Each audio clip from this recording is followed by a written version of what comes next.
There's something seriously wrong with anime games. Hey, yo, what the? Well, a bunch of things. But you know that already. Let's talk about it. I'm just gonna say it straight up. Anime games are dog shit. At least right now they are. I want you to visualize something with me real quick. It's 2007. You're a little kid again. You wake up bright and early on a Saturday morning, boot up your PS2, fingers crossed hard as f, praying your disc is gonna work. And you hear this sound.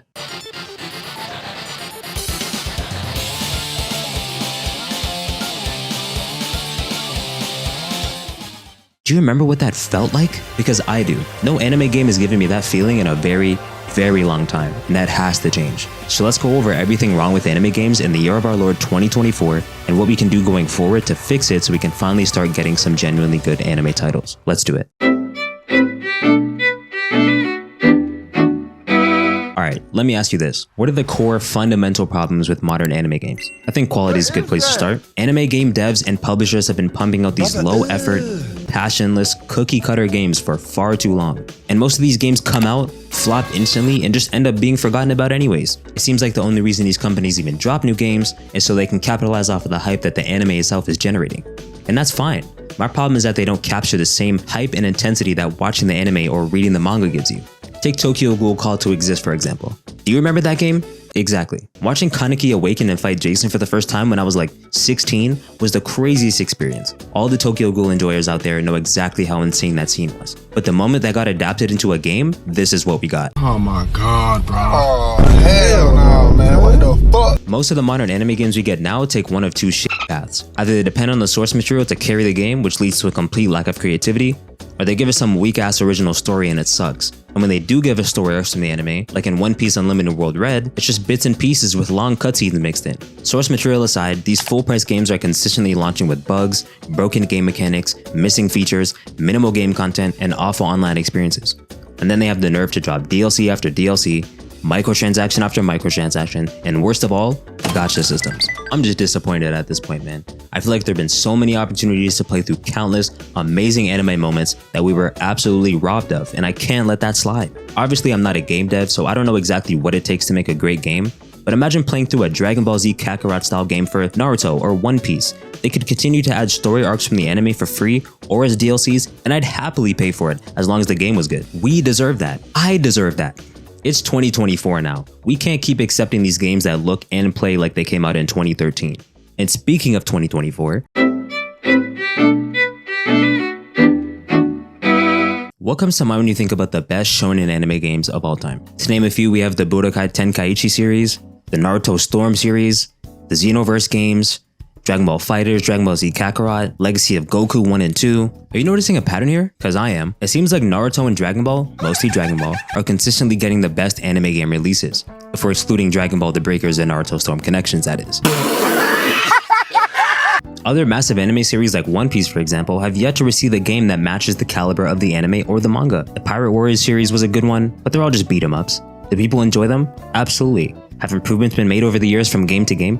Absolutely, but in my opinion, they just feel like more of the same. One Piece World Seeker was supposed to be the One Piece RPG, but we all saw how that went. And some people really enjoyed One Piece Odyssey as well, but it wasn't the greatest game in the world, and not everyone is into turn-based RPGs. Now I know it might seem like I'm being super harsh and critical of the One Piece releases, but if you're someone who watches One Piece, I want you to seriously ask yourself, and answer honestly.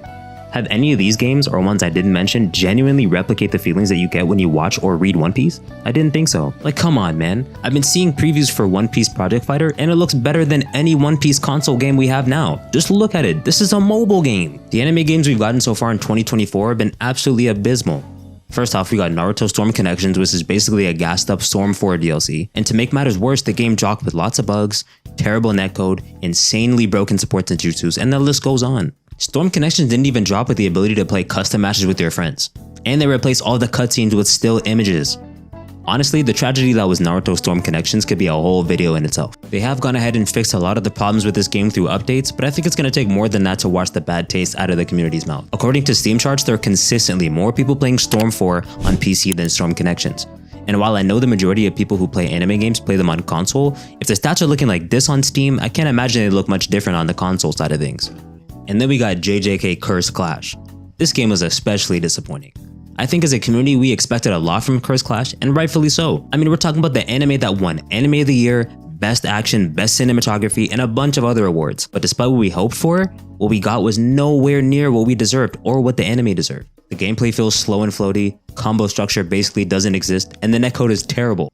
If one of the 4 players in the lobby has a bad connection, the match lags for everybody. And don't even get me started on story mode. It's literally just subtitles and slideshow screen caps from the anime, with battles mixed in and a few animated cutscenes here and there. This is the game adaptation they gave us for Anime of the Year? What the f? As for the other releases for 2024, we got Grand Blue Fantasy Relink, Persona 3 Reload, Sandland, and Solo Leveling Arise. As far as I'm aware, people really enjoyed Persona, Grand Blue, and Sandland. I've heard some complaints about all of them, but it seems like they were received relatively positively. And there's still lots to come out, like the new Spy Family game Operation Memories for the Switch, Demon Slayer Sweep the Board, which is basically Mario Party, One Punch Man World and 7 Deadly Sins Origins, both gacha games, Hunter x Hunter Nen Impact, a 2D fighter, thank God, Project Mugen, Zenless Zone Zero, and Wuthering Waves, all of which are open world RPG gachas like Genshin Impact, and Dragon Ball Sparking Zero. There's also a trademark filed for a new Bleach game under the name Bleach Rebirth of Souls. Now, what do you notice about the games that I just mentioned? Out of the 13 games I just named, 6 of them are gacha games. And out of the games based on popular anime series, almost half of those are gacha games. Do you realize how absurd that is? And speaking of gacha games, I can't be the only one who feels like we get way more gacha games than actual good quality console or PC anime games, right? It's like Genshin Impact started a whole wave of open world style PC cross mobile gacha games on its own. Honkai Impact initially dropped back in 2016, and by the end of this year, we will have gotten Genshin Impact, Honkai Star Rail, Zenless Zone Zero, Project Mugen, and Wuthering Waves, all in a span of 4 years, with 3 of those games dropping in this year alone. Now don't get me wrong, gacha games are incredibly fun and addicting to play. Even I've played my fair share of gachas in my day. I'm addicted to the Blue Lock gacha right now. I'm literally playing it as I edit this video. But it's important to understand that these games are also very predatory in nature. So predatory to the point where many people consider them to be just as bad as gambling. And that can't just be a baseless claim because they're subject to gambling and loot box regulations in a number of different countries. Places like China, the Netherlands, Belgium, and even Japan, where the majority of these games are initially released, all have some sort of legislation to prevent companies from employing nasty business tactics to keep people hooked on playing and spending tons of money on their games. Now, before you get the wrong idea, I think mobile gaming is great. I think it's very inclusive and convenient for people who don't own consoles or PCs, but that same convenience is used by these gaming companies to make boatloads of money. Genshin Impact generated almost $1 billion on its own in 2023, and more than $5 billion since its release. If you're not a gacha game enjoyer, they're pretty easy to understand and very cyclical in nature. So allow me, a seasoned gacha game veteran, to break down the formula for you. Typically, you'll do the game's tutorial, after which you'll have a free chance to summon for one of the game's available characters. Then you'll grind the game for materials to upgrade your characters and for the game's premium currency, which you rarely get enough of by the way, so you can use it to summon for even more characters, and the vicious cycle repeats itself. There's constantly new summoning banners and deals on premium currencies being added to the game disguised as real content to ensure that you keep spending your hard-earned after-tax dollars. Of course, some gacha games are very free-to-play friendly and they give you lots of free resources, but a good amount of these games are set up so you need to spend at least some money to get the best characters and items in the game. I'm definitely oversimplifying things for the sake of not wasting your time, but this is pretty much the gacha game blueprint. And they've even started adding gacha elements to console games like My Hero Ultra Rumble, for example. Now you may be thinking, Sev, gacha games sound great and all, but wouldn't that get boring after a while? Why do people play these so much? That's an excellent question. Rest assured, you won't have to worry about getting bored of the gacha game you're playing, because if you do, there's a billion other ones to play. I understand that I'm not really one to be criticizing gacha games because I've played so many of them, but I accept that I'm part of the problem. And I feel like my history with gacha games has made me understand that as long as these companies are making tons of money from pumping out these games, they have absolutely no reason at all to spend the time, money, and resources to put together AAA caliber games for console and PC. I mean, there are people out there absolutely wailing out on these gacha games. I need to know what you people are doing for work. Put me on, please. And the craziest thing is, once the game becomes unprofitable, they can easily shut the servers down, causing you and everyone else who plays the game to lose everything. All the time and the money you put into the game, gone. Just like that. It's literally happened to me with 2 different games. Y'all remember Pokemon Duel? What about Naruto Ultimate Ninja Blazing? All jokes aside, if you enjoy gacha games and you have the disposable income to spend on them, that's perfectly okay to me. Video games are all about having fun, and if you're having fun, that's all I care about. I just think it's important to understand the part that gacha games play in us as a community not receiving the type of high quality games that we deserve, and to address the fact that people are genuinely falling victim to these mini casinos on our phones. Gacha games are basically gambling. Also, I'm just sick of new anime game trailers coming out and knowing it's most likely going to be a gacha game or an arena fighter. And speaking of arena fighters, now before you click off the video, let me make one thing very clear. I love fighting games. even though I'm terrible at them, and I don't have a big problem with arena fighters either. The main problem with fighting games is that they're insanely hard, especially if you haven't played one before. 2D fighters take a lot of time spent in matches and in the lab to get good at, unless you're just Sonic Fox and you're insane at any game you pick up. And the fact of the matter is, a lot of people don't have the time or patience to sink into getting good at fighting games. People have lives, jobs, families, and responsibilities to attend to. Traditional fighters aren't exactly the ideal game to make if you're trying to appeal to a wide, often casual audience. Not to mention some people just don't like them. Think about your favorite shonen anime for a second. What's the main thing that they do? They fight, obviously. I think everyone at one point has thought, damn, wouldn't it be crazy if I could play a game where I fight as insert anime character. And these game companies know that. That's where arena fighters come in. Generally, arena fighters are less complicated than traditional 2D fighters and are geared towards a broader and more casual audience, which is totally fine. I think arena fighters are great, and in my opinion, I think they do a lot better of a job capturing the energy and visuals of anime fights than 2D fighters do. And we've seen how well arena fighters can do.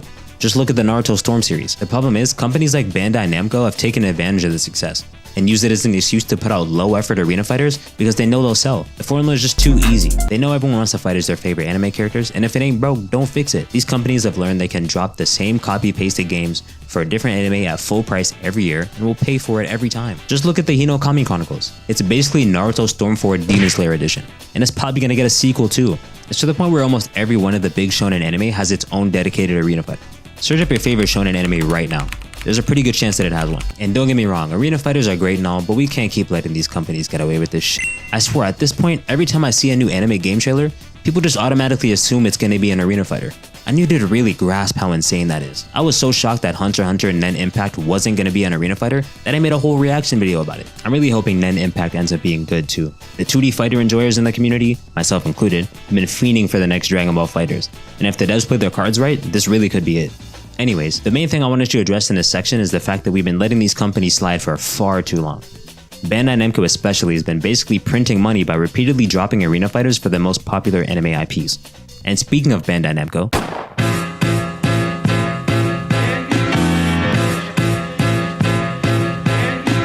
this section is basically my diss track for Bandai Namco, unless they want to sponsor me at some point. In that case, I'm sorry Bandai Namco, I love you. Out of all the problems we just talked about, Bandai Namco is guilty of damn near all of them. They're a massive company who owns the biggest anime IPs, so naturally they don't have any competition pushing them to make better games. And to make things worse, we continue to eat up whatever low quality garbage they decide to feed us every year. I mean, we're talking about a company with a value of over $13 billion. I don't know how Bandai has been getting away with this type of foolishness for this long. Well, I do know, but you know, we as a community only have one thing to blame, and it's ourselves.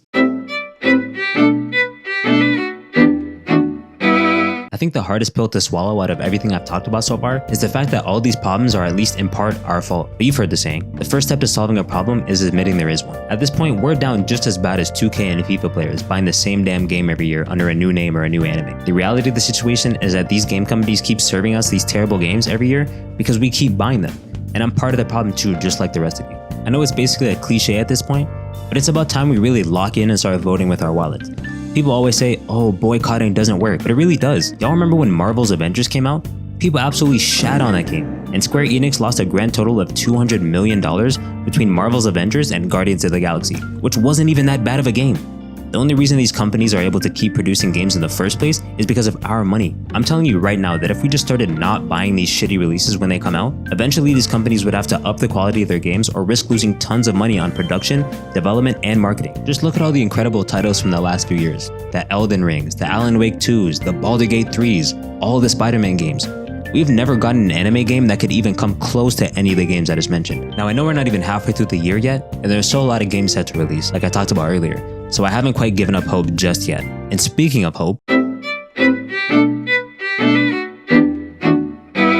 Dragon Ball Sparking Zero is showing an insane amount of promise right now. From the trailers and gameplay that we've seen, the game looks absolutely beautiful. I really have faith that they won't fumble this one, especially since it's a new part to a legendary series of games. Also, I'm pretty sure they just gave us a concrete release date for this year. For all the people who played the Budokai Tenkaichi games as kids, we're eating good this year. I'm not sure when Hunter x Hunter Nen Impact is coming out, but I'm very excited for that one as well. I know when we originally saw the EVO Japan footage, it kinda looked like shit, but I'm pretty sure that was the Nintendo Switch version of the game, so false alarm. I think Nen Impact will be a good one for the community as well, and who knows, this game could end up being the successor to Dragon Ball FighterZ. Now I know I just spent the whole video directly shitting on a number of people's favorite games. Most of the games I mentioned in this video are not 100% bad. A lot of them do at least one thing correctly and have some sort of potential, like Black Clover Quartet Nights for example. The game doesn't look that great, and the gameplay is pretty clunky, but they crafted a whole original story from 2 different perspectives and animated it like a real story arc from the anime. That's pretty f***ing tough if you ask me. I think that all we really need to do is start boycotting bad games and voting with our wallets so we can show these companies that we're the reason why they're in the positions they're in. I'm confident that if we came together as a community and did that, these developers and publishers would start releasing games that are at least better than what we're getting now. As for what I want to see in the future, I want a JJK game that really does the series justice, a new Bleach game since 1000 Year Blood Worth popping right now, and we haven't got a Bleach console game since Soul Resurrection for the PS3, and some sort of new shonen crossover game, but it needs to be good because we really can't afford another Jump Force.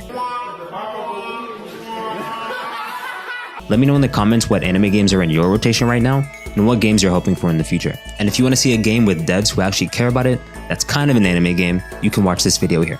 Later.